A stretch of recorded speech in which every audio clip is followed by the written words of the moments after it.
पुणे से बड़ी खबर, दगडूशेठ गणपति बाप्पा आज भव्य मंडप में विराजमान हुए।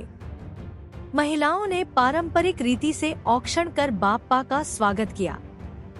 इस वर्ष बाप्पा केरला के प्रसिद्ध पद्मनाभ मंदिर की प्रतिकृति में विराजमान हुए हैं। प्राण प्रतिष्ठा विधि घनश्यामाचार्य महाराज द्वारा की जा रही है और इसके बाद श्रद्धालुओं के लिए दर्शन खुले कर दिए जाएंगे।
नमो नमः अपवित्रं